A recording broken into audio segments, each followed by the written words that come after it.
मुंबई पुणे एक्सप्रेसवेवर जवळपास 32 तास ही एकूण वाहतूक कोंडी आपल्याला पाहायला मिळाली आणि त्यांचं नेमकं कारण म्हणजे अपघात झालेला प्रोपेलिन गॅसचा टँकर। हा नेमका प्रोपेलिन गॅस काय आहेत आणि सोबतच यामुळे काय नेमक्या अडचणी आलेल्या आहेत हेच आपण जाणून घेणार आहोत। माझ्यासोबत आहेत RN जगताप सर, जे शास्त्रज्ञ आहेत रसायनशास्त्रामधले। आपण त्यांच्याशी बातचीत करूया। सर, नेमकं प्रोपेलिन गॅस काय आहे आणि ह्या अपघातामुळे काय नेमके रिपरकेशन्स किंवा काय झालं असतं नेमकं? प्रोपेलिन गॅस हा आपल्या कुकिंग सिलेंडरमध्ये हा एक वायू आहे। याच्यामध्ये एक ब्युटेन गॅस पण असतो। ब्युटेन आणि प्रोपेनमध्ये प्रोपेन गॅसची कॅलरिफिक व्हॅल्यू और अग्निक्षमता ही जास्त आहे आणि याच्यामध्ये जी आग निर्माण होईल ती आग जास्त सिव्हिअर होईल। आणि हा प्रोपेन गॅस जो आहे तो हवेपेक्षा याची घनता जास्त असल्याकारणामुळे तो हवेत विरून जाणार नाही। हा टँकरचं लिकेज झाल्यानंतर हा गॅस जमिनीवर तसाच पडून राहील आणि त्याला विरायला थोडा वेळ लागेल। या टँकरच्या लिकेजमधनं तो जो गॅस लीक झालेला आहे तो त्या भागातच साचून राहिलेला आहे आणि त्याला उडून जायला थोडासा वेळ लागेल। आणि हा जो गॅस आहे हा प्रचंड इन्फ्लेमेबल आहे। इवन मोबाईल ऑपरेट केल्यामुळे किंवा स्पार्क झाल्यामुळे याचा प्रचंड स्फोट होऊ शकतो आणि हा स्फोट जर झाला तर हा स्फोट हा गॅस सिलेंडरच्या तीव्रतेपेक्षा कित्येक पटीने मोठा होईल, जेणेकरून माणसाची आणि प्रॉपर्टीची मोठी हानी होईल। या कारणामुळे हे जे ट्रॅफिक आहे हा 1 किलोमीटर दोन्ही साईडनं जे बंद केलं आहे हे जे डिसिजन आहे हे परफेक्ट डिसिजन आहे। आपण जर का म्हणायचं तर तो एका म्हणजे जो अपघात झाला त्या टँकरमधनं दुसऱ्या टँकरमध्ये त्यांनी शिफ्ट पण केल्याचं दिसतं दोन याच्यामध्ये।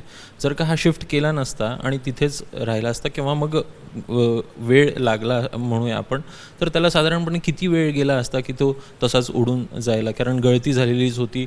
साधारणपणे किती अंदाज काय म्हणू शकतो? हा गॅस हवेपेक्षा जास्त घनता असल्या कारणामुळे याची विरलता होण्यासाठी त्या हवेची वेलॉसिटी आणि तिथलं ॲटमॉस्फिअर हे बघता त्याला डेफिनेटली जास्त वेळ लागला असता। त्यामुळे हा एका सिलेंडरमधनं दुसरा सिलेंडरमध्ये टाकण्यात आल्या कारणामुळे त्याची जी ट्रॅफिकची जी ईज आहे ती जास्त पटकन रिलीज होऊन तो जास्तीत जास्त कमी वेळात कार्यरत होऊ शकेल।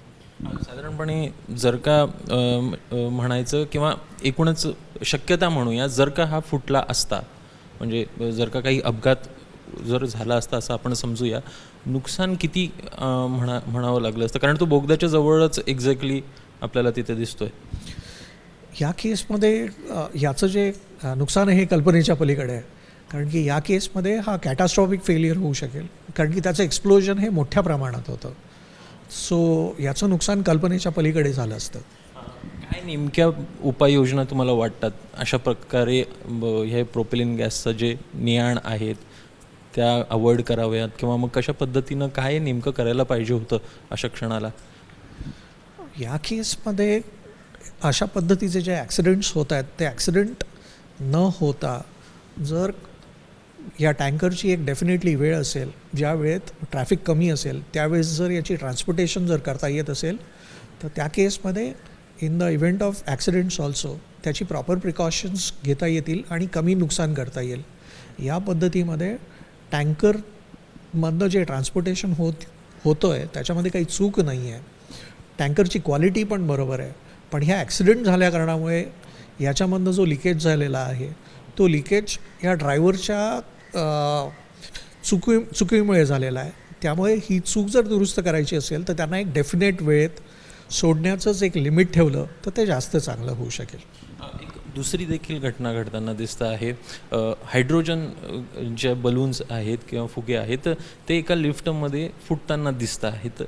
हे नेमकं काय म्हणावं याला? म्हणजे असं खरंच घडू शकतं किंवा मग जे घडलं आहे ते नेमकं कारण काय आहे याला?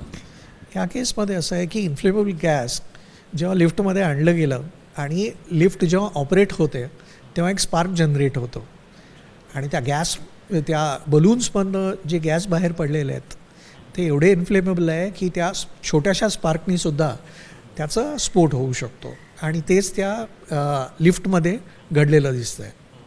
म्हणजे हायड्रोजन गॅस होता म्हणून ते घडलं किंवा मग एअरपेक्षा तो जास्त हेवी असतो त्यामुळे ह्या घटना घडतात? नाही, तो इन्फ्लेमेबल गॅस आहे.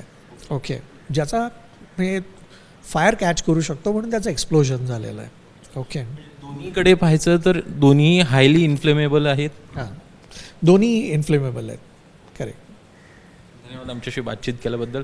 तर नेमकं कारण आहे हे आपण दोन्ही समजून घेतलेलं आहे. प्रामुख्यानं प्रोपेलिन गॅस होता आणि त्यामुळेच मोठ्या प्रमाणात आपल्याला वाहतूक कोंडीचा हा सामना करावा लागलेला होता. मात्र एकूणच या संदर्भातला उपाययोजना येत्या काळामध्ये सरकार कशा पद्धतीनं करतंय हे बघणं देखील महत्त्वाचं असेल. कॅमेरामॅन मनोज जयस्वालचा अभिषेक ठोळ, ABP माझा, मुंबई. ABP माझा, उघडा डोळे बघा नीट.